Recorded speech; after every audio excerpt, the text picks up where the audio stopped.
বিসমিল্লাহির রহমানির রহিম। আসসালামু আলাইকুম। রান্না করব চিংড়ি মাছ। এই যে বাগদা চিংড়ি মাছ ভাজি করব। চুলার উপর তেল দিলাম, পেঁয়াজ বাটা দিলাম আর রসুন বাটা। এখন একে একে সব মশলাগুলো দিয়ে দিচ্ছি। সবার প্রথমে লবণ দিতে হবে। লবণ যদি ভুলে যাই তাহলে তো হইছে, খাওয়াই বন্ধ। এরপরে যে ধনিয়ার গুঁড়া, জিরার গুঁড়া আর হলুদের গুঁড়া আর মরিচের গুঁড়া এগুলো দিয়ে দিব। এই যে একে একে এগুলো দিয়ে দিচ্ছি।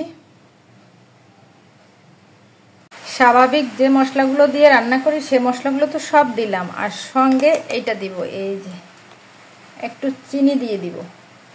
কারণ এই যে গ্রেভিটা হবে, চিংড়ি মাছের যে গ্রেভিটা, এই গ্রেভিটা যদি মিষ্টি মিষ্টি হয় খেতে বেশি ভালো লাগে। আর বিশেষ করে বাচ্চারা তো বেশি পছন্দ করে এই গ্রেভিটা। আবিহার অনেক বেশি পছন্দ। এই আম্মু একটু মিষ্টি মিষ্টি গ্রেভি হবে, যার কারণে একটু চিনি দিয়ে দিলাম।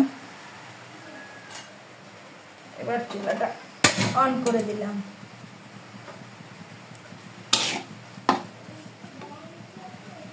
আমি এবার সব রকমের মশলা আগে দেই, তারপরে একটু পানি দিব। এই যে হালকা একটু পানি দিলাম, এবার কষিয়ে নিব।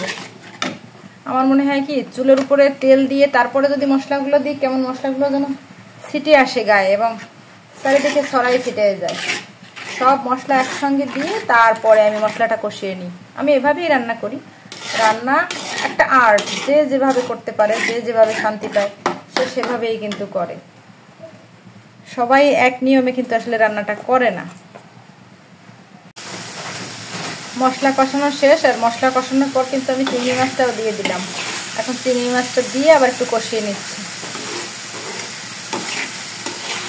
চিংড়ি মাছ রান্না কিন্তু খুব ঝটপট। মানে কেউ মেহমান বসে আছে বা নিজেরাও বসে আছি, খাবো, ভাত হয়ে গেল, চিংড়ি মাছটা দিলাম, একটু ভাজি করলাম, হয়ে গেল। খুব ঝটপট চিংড়ি মাছটা রান্না হয়ে যাবে।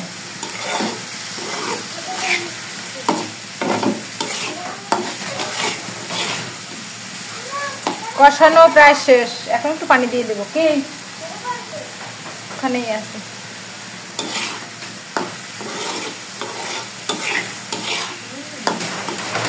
কষানো শেষ। এবার সিদ্ধ হওয়ার জন্য যে পানি, সেটা পর্যাপ্ত পরিমাণ পানিটা দেবো। খুব একটা বেশিও লাগে না, এই যে এইটুকু পানিতে হয়ে যাবে।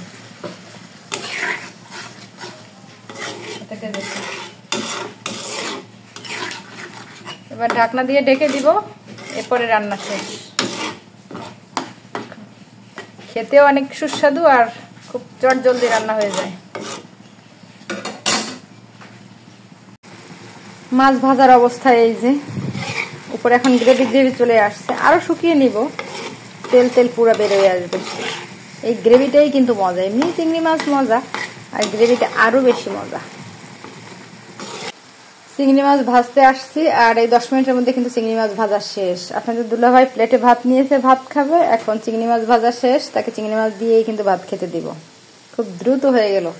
আর কার কার এই চিংড়ি মাছটা পছন্দ প্লিজ একটু কমেন্টের মাধ্যমে জানাবেন। আর আমরা যেহেতু বাগেরহাট অঞ্চলের মানুষ, আমরা কিন্তু চিংড়ি মাছটা অ্যাভেলেবেল পাই। আর আমাদের কাছে এমনিতেই অনেক পছন্দের মাছ, মজার মাছ।